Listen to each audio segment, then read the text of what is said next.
Elizabeth of York is unique in English history for having been the daughter, sister, niece, wife, mother, and all-round progenitrix of kings.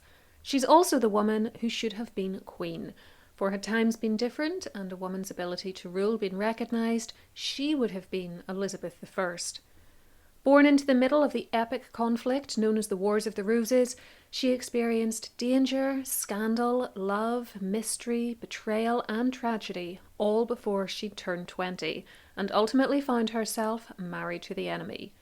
In today's documentary from History Calling, we look at how the girl who has become known as the White Princess survived where so many others did not, and at how, against all the odds, she became the first Tudor Queen of England.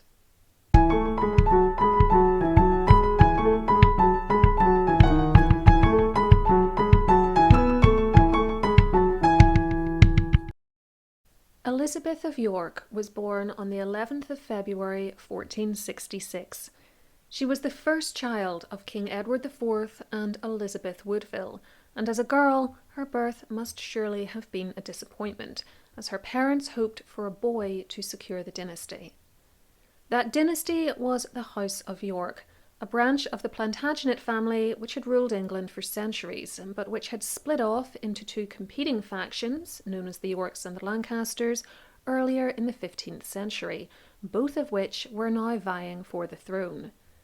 The conflict became known as the Wars of the Roses, and it would shape Princess Elizabeth's entire life. To understand its genesis, though, we have to go back to King Edward III. Edward had 5 surviving sons, but by the time he died in 1377, his eldest boy, Edward, Prince of Wales, known as the Black Prince, was already deceased. The throne therefore went to the prince's son, who became Richard II, but he had no children, and so his heir was Edmund, Earl of March, a descendant of Edward III's second surviving son, Lionel of Antwerp, Duke of Clarence.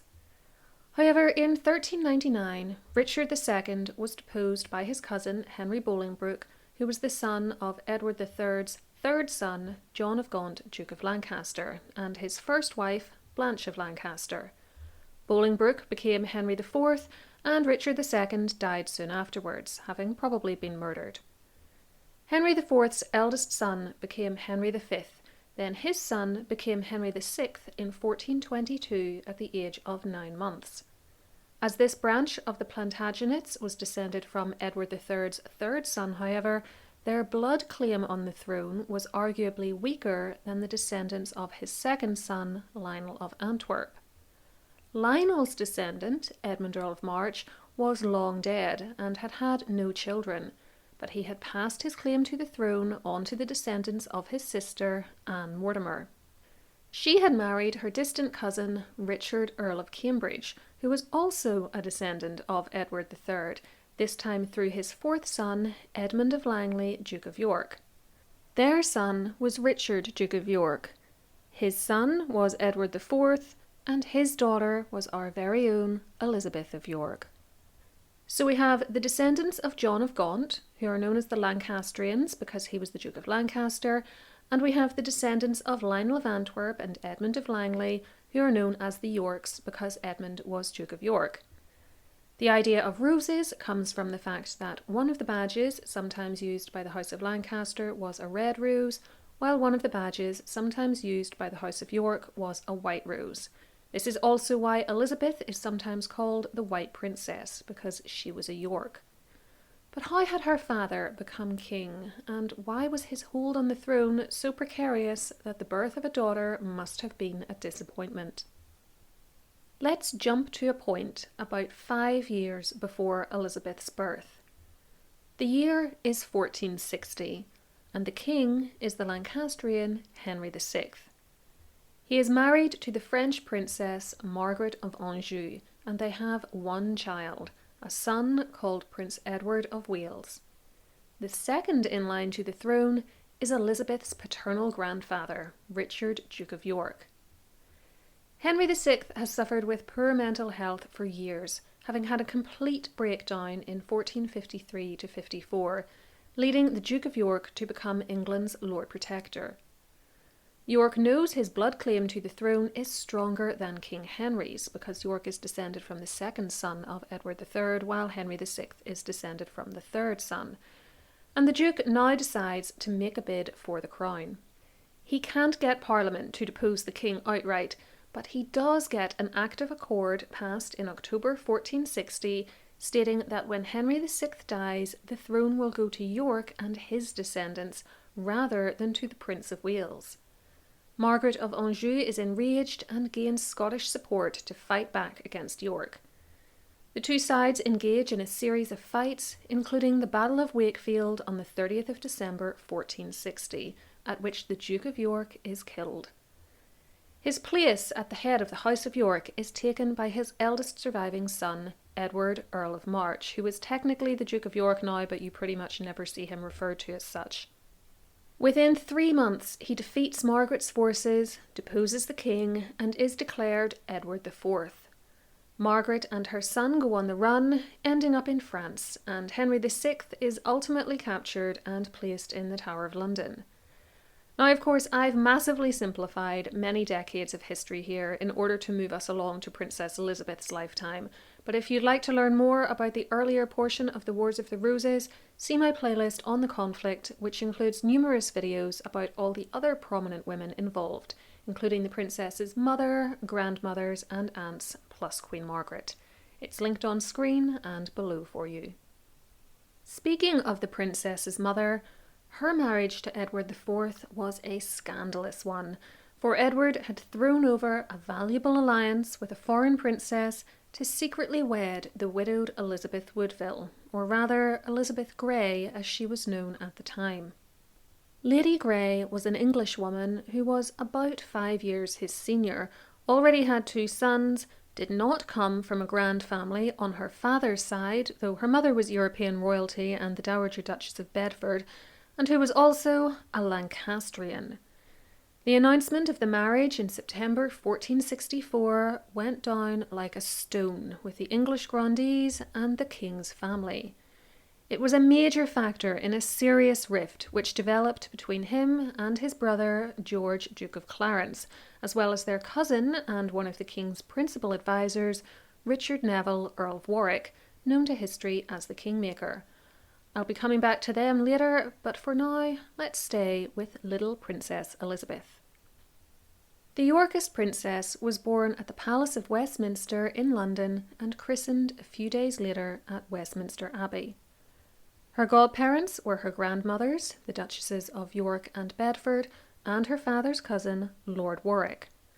Despite being a girl, she was technically the heiress to the throne, and remained so until 1470, for her parents produced only 2 more girls in the interim, Princess Mary in 1467 and Princess Cecily in 1469. We know very little about the day-to-day activities of Elizabeth's childhood, but she was placed in her own household at the Palace of Placentia under the care of Margaret Lady Berners, as was normal for the time. She still saw her parents, of course, travelling with her mother and younger sister Mary to Fotheringhay to meet the king there in the summer of 1469. When her father left to go to the north of England to put down a rebellion being headed up by Lord Warwick and the Duke of Clarence, who had recently married Warwick's daughter Isabel against Edward's wishes, the Queen and the princesses travelled to Norwich. It was while they were there that they heard that the king had been defeated at the Battle of Edgecote on the 26th of July and imprisoned at Warwick Castle, then later at Middleham. Worse still, Elizabeth Woodville's father, Earl Rivers, and her brother, Sir John Woodville, despite having not been at Edgecote, were captured at Chepstow, taken to Kenilworth Castle near Coventry, and executed there on the 12th of August. The Queen and her daughters hurried back to London, and soon the princess's maternal grandmother, Jacquetta of Luxembourg, was under attack too, accused of using witchcraft to bring about the marriage between her daughter and the king. So one side of little Elizabeth's family was attacking and slaughtering the other, and there appeared to be no end in sight. Warwick and Clarence's plan quickly fell apart though. Warwick's attempts to rule using Edward as a kind of puppet king didn't work, and as the country started to slide into chaos, the monarch had to be released, though others claimed that he'd escaped. Whatever the truth of the matter, he quickly retook control of his realm. He was back in London in October, the charges against his mother-in-law were dropped in January, and there was a show of reconciliation with his cousin and brother. As part of this attempt to put their differences to rest and build bridges, Elizabeth was betrothed to George Neville, son of the Marquess of Montague, also known by the title the Earl of Northumberland, and nephew to Lord Warwick. This wasn't a very prestigious fiancé for a princess of England, but the king may not have intended to ever dispose of his daughter in this way, and in any case, the engagement lasted about as long as the truce with Warwick and Clarence did, which is to say, not long. In March 1470, the pair turned against their king again, and after their second attempt at an uprising field, they sailed to France, where they entered an alliance with the exiled Margaret of Anjou and her son, who was soon engaged and ultimately married to Warwick's younger daughter, Anne Neville. That September, while King Edward and his other brother, Richard, Duke of Gloucester, were in the north of England putting down the rebellion of Warwick's brother-in-law, Henry VII, Warwick and George returned to England, and with the assistance of other supporters of the Lancastrian cause, including Henry VI's half-brother, Jasper Tudor, Earl of Pembroke, they took London, released Henry from captivity, and put him back on the throne, an event known as the Readeption. King Edward and Gloucester were forced to flee into exile on mainland Europe, leaving the heavily pregnant Queen Elizabeth and her daughters, including the 5-year-old Princess Elizabeth, to fend for themselves. Before I reveal how they dealt with this situation, if you're enjoying this content, please take a moment to give the video a thumbs up and subscribe to my channel with the notification bell switched on so that YouTube lets you know each time I upload. For more from History Calling, you can also find me on Patreon, where I share bonus material including early access to ad-free videos, mini podcasts and blog posts. In addition, I have an Amazon storefront where I've gathered together some recommendations for history-themed books, TV shows, movies and more. Both are linked in the description box below for you, as is my Instagram account. The situation was critical. The Queen and the princesses, though they were no longer recognised as such, fled from the Tower of London into sanctuary at Westminster Abbey, where the former Elizabeth Woodville finally gave birth to a son by her second husband on the 2nd of November. The baby was named after his father and is known to history as the elder of the princes in the Tower. We don't know exactly how much of what was going on his oldest sister will have witnessed or understood, but at the very least she must have known something was seriously wrong, as she went from palace life to being confined to sanctuary, and perhaps the events of late 1470 and early 1471 formed some of her earliest memories. The readaptation didn't last long. Edward IV came back to England with an army, Clarence defected back to his brother, and Lord Warwick was defeated and killed at the Battle of Barnet on the 14th of April. The Lancastrian Prince of Wales, who had just returned to England with his mother and new wife, was killed too at the Battle of Tewkesbury on the 4th of May. Margaret of Anjou was swiftly captured, and the ailing Henry VI died, having almost certainly been murdered, on the 21st of May. Edward IV's grasp on the throne was finally secure, and so was his daughter's future, at least for now. We know comparatively little about the princess's education, but I can tell you that reading and writing were certainly part of the curriculum, as we have some evidence of the fruits of her learning in the shape of this inscription in one of her books, which reads, "This book is mine, Elizabeth, the King's daughter." Other subjects for a lady of her rank would have included religious studies and needlework, and of course, languages. After all, she might well make a foreign marriage. We know that she was taught French, for instance, because other books belonging to her survive, which she inscribed in that language. Her dancing skills are on record too, for she displayed them at a court function at Windsor at the age of 6½ in 1472, when she danced with the Duke of Buckingham, who was yet another descendant of Edward III with a vague claim on the throne. As the years passed, she was joined, sometimes only briefly, by additional siblings.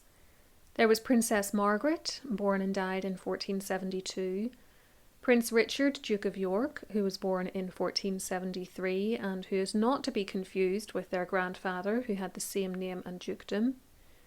Princess Anne arrived in 1475 and Prince George in 1477, though he died in 1479, the same year Princess Catherine was born.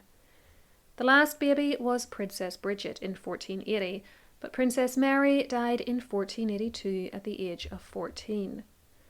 As a girl and the sibling closest in age to Elizabeth, it's probably not stretching matters much to say that the older princess must have felt this loss keenly.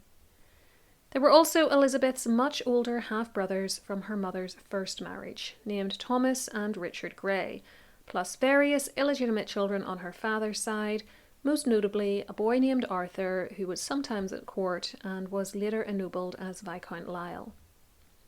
Other changes also came to the family.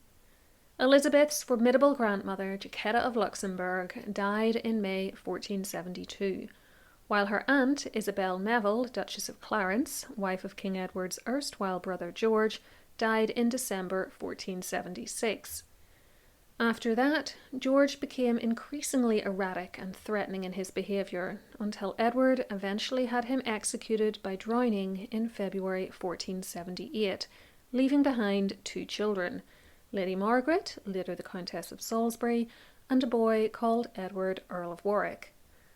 Elizabeth's other paternal uncle, Richard, Duke of Gloucester, married Isabel's widowed sister, Anne Neville, and they had 1 son, yet another Edward.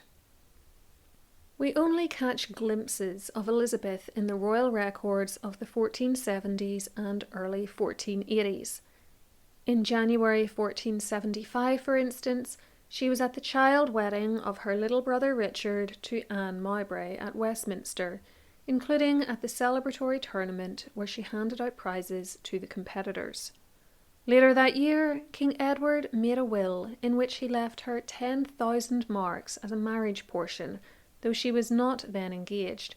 But as part of the Treaty of Picquigny of 1475, she was betrothed to the Dauphin of France, and spent the next few years being referred to as the Dauphine.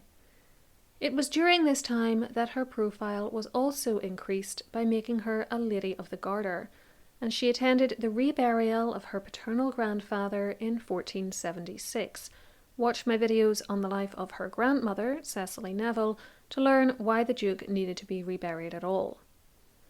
Her intended marriage fell to pieces in 1482 when France and Burgundy made a treaty which promised the Dauphin to the daughter of Maximilian of Austria, but soon Elizabeth would have greater problems than being jilted by the French, for in April 1483, when she was just 17 years old, her father suddenly died. What followed would mark the most turbulent period in his eldest daughter's entire life. The new king was Elizabeth's 12-year-old brother, Edward V, but as a minor he was too young to rule and required a regent. Naturally, Queen Elizabeth Woodville wanted him in her custody, but her brother-in-law, Richard, Duke of Gloucester, had other ideas, and had in fact been named as protector by Edward IV. I have several videos which discuss in detail what happened next, and which are in that Wars of the Roses playlist I mentioned earlier, so I'm just going to give you a summary here as I want to keep the focus on Princess Elizabeth. The new king was staying at Ludlow with his maternal uncle Anthony Woodville and half-brother Richard Grey when they heard the news of the former king's death. They set off for London and were soon met by 2 of his other uncles, the Dukes of Gloucester and Buckingham, the latter of whom was married to Elizabeth Woodville's sister.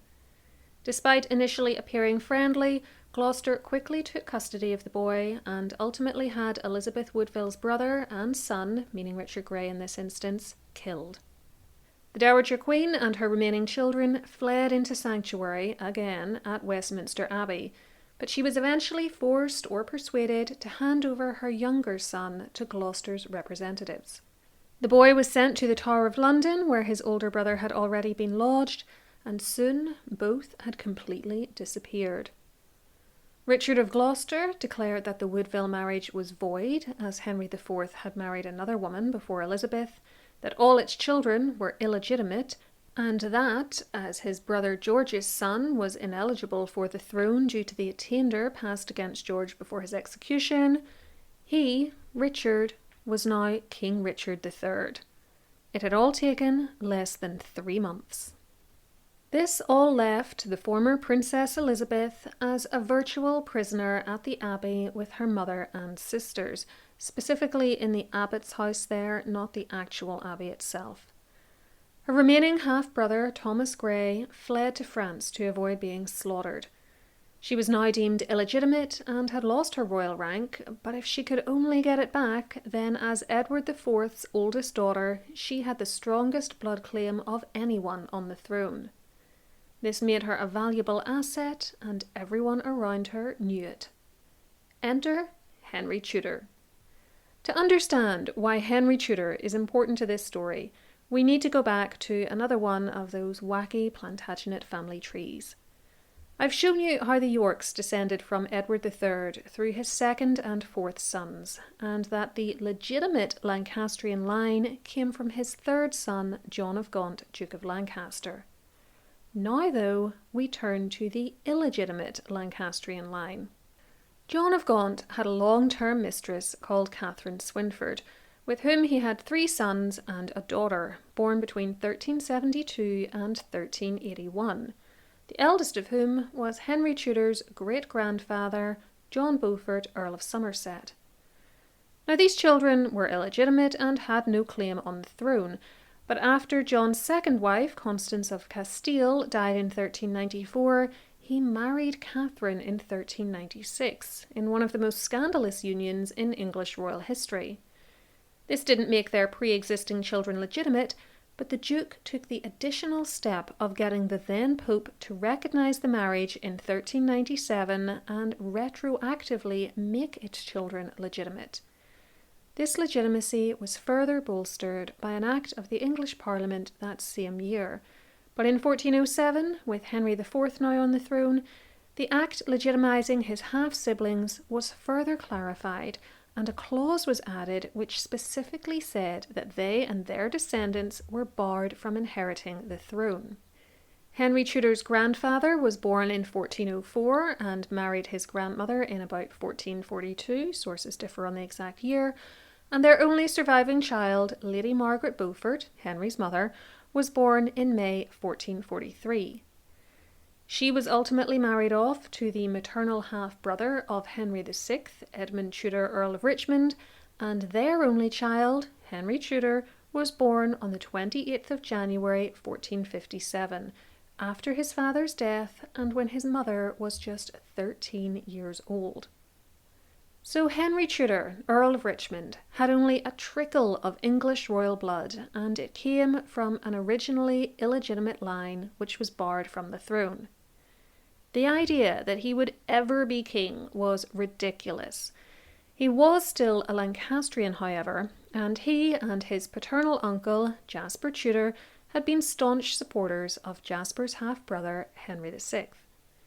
This had ultimately led to them having to flee England and go into exile on mainland Europe in 1471, after Edward IV retook the throne, for despite the problems with his family line, Henry was now the senior surviving Lancastrian male.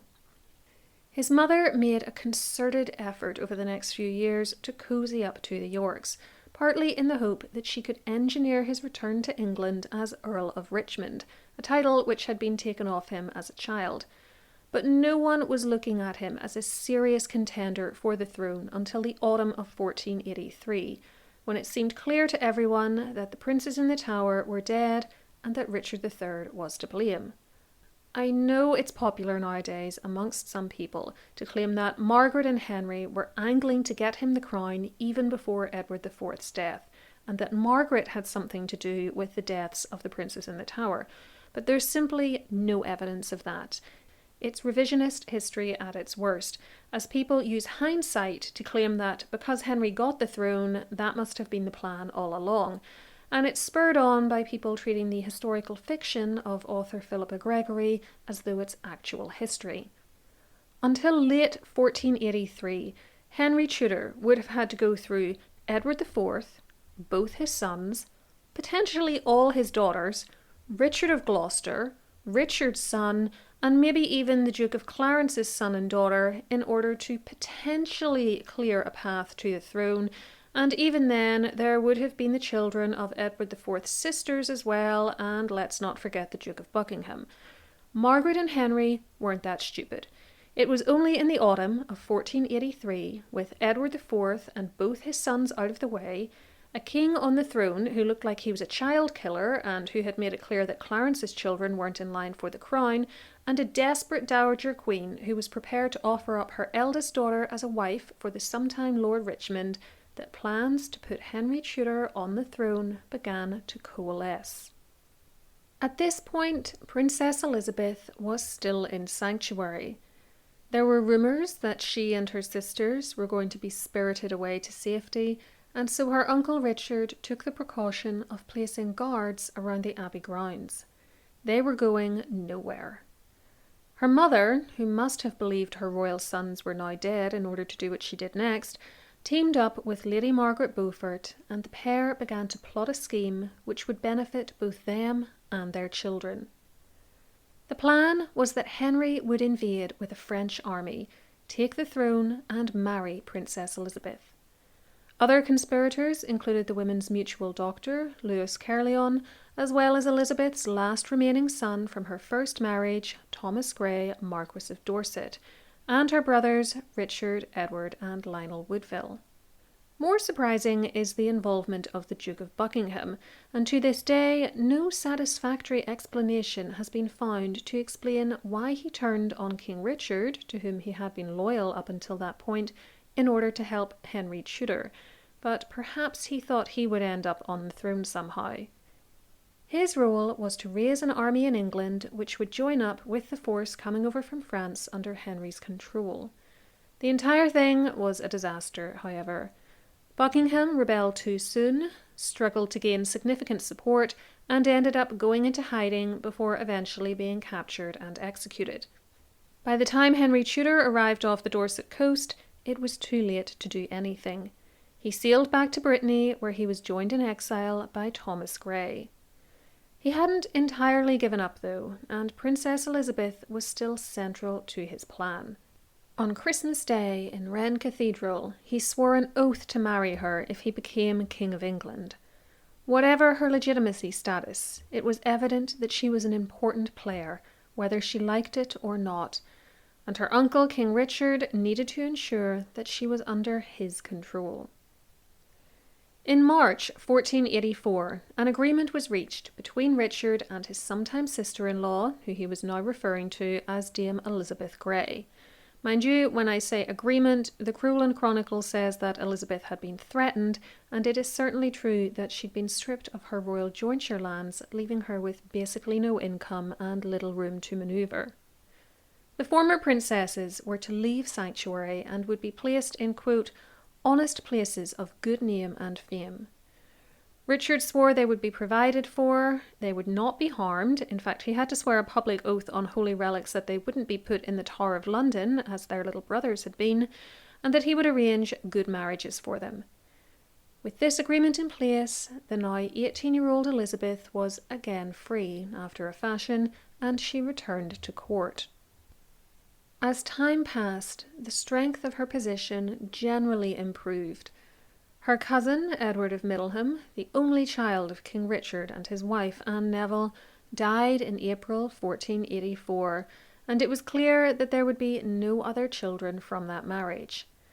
Richard named his nephew, John de la Pole, Earl of Lincoln, the son of his sister, as the new heir.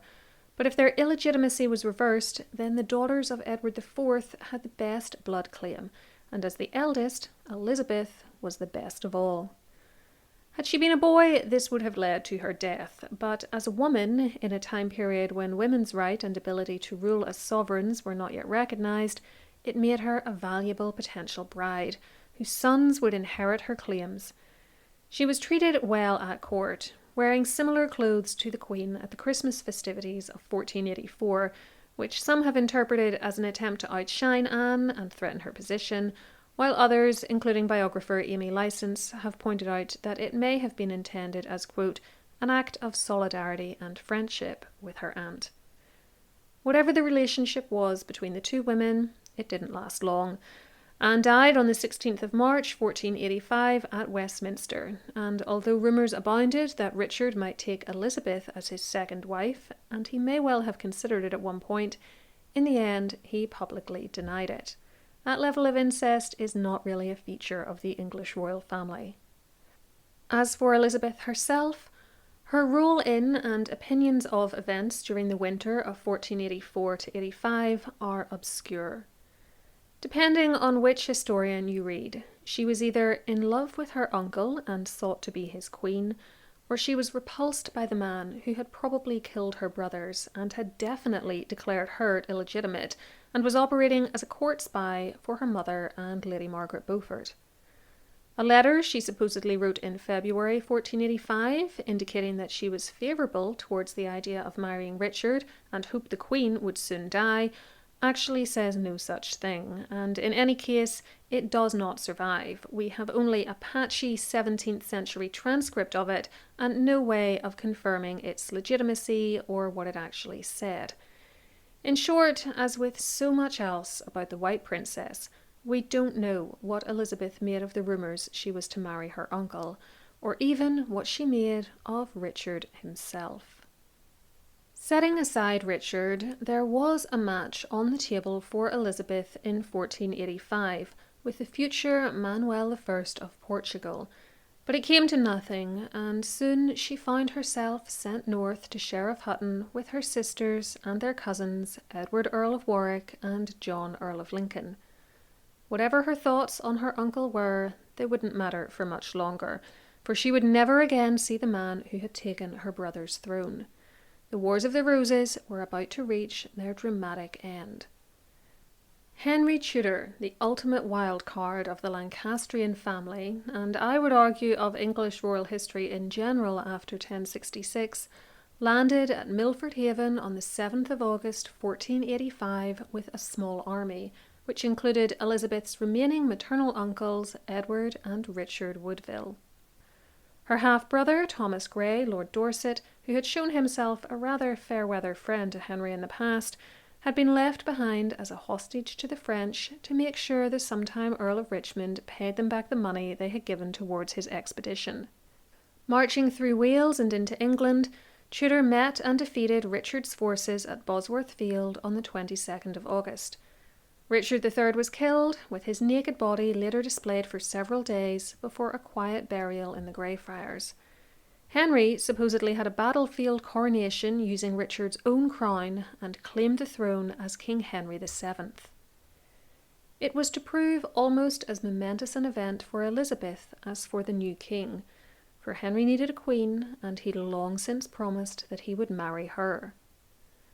The wedding took time to arrange though, not least because he had to consolidate his rule, be crowned properly, which occurred on the 30th of October, have the taint of illegitimacy removed from Elizabeth and her siblings by Parliament, which was done in November, and get the necessary dispensation from the Pope to marry a woman to whom he was related within the prohibited degrees of consanguinity. In the meantime, Elizabeth was sent to live with Henry's mother, Lady Margaret Beaufort, at Coldharbour House, and surely met her future husband at some point or points during the autumn, but we have no records of it. The intended union was a popular one, and Parliament encouraged the king to marry her in December and ensure, quote, the propagation of offspring from the stock of kings. While I would contend that Henry won his throne by right of conquest and did not technically need Elizabeth by his side to hold it, it is certainly true that she was by far the preferred candidate amongst the English and, politically speaking, the wisest. If nothing else, she couldn't be allowed to marry elsewhere and create a competing line of claimants for the throne. Furthermore, there could be no objections to her on a personal level. as well as her impeccable royal credentials. She was well educated, and as her later portraits show, a pleasure to look at in an age where looks mattered perhaps even more than they do now, which is admittedly really saying something when you consider how beauty-obsessed the 21st century is. Elizabeth came from a famously beautiful mother and a handsome father, and she had inherited those genes. She had the blonde hair and pale skin so prized by contemporaries, and though later portraits show her as a little bit heavy, not very much, just a little, that was only after childbearing. In any case, the modern-day obsession with thinness wasn't as prevalent in an age when carrying a few extra pounds was a sign of wealth and that you didn't need to undertake hard physical labour. Elizabeth was, to all intents and purposes, the perfect wife for Henry. The wedding day finally came on the 26th of January 1486. The papal dispensation hadn't actually arrived yet, but the marriage was authorised by the papal legate in England and later cleared by the Pope. Henry and Elizabeth were wed at Westminster Abbey, and the 19-year-old white princess was transformed into the first Tudor queen. 1486 wasn't just a momentous year by reason of her marriage, though, for it was also the year in which she became a mother, and she may even have been a pregnant bride. To hear all the details about that, though, plus the rest of Elizabeth's queenship, including the births of her famous children, the pretenders to her husband's throne, one of whom presented himself as her long-lost brother, her relationship with her daughter-in-law, Catherine of Aragon, and her mother-in-law, Lady Margaret, and her tragic and untimely death, you'll have to come back next week. Until then, let me know in the comments what you think Elizabeth may have thought of her uncle King Richard after the disappearance of her brothers. And if you can't wait for more Wars of the Roses history, be sure to check out my playlist linked on screen now. I look forward to finishing Elizabeth's story for you next time, and until then, keep learning.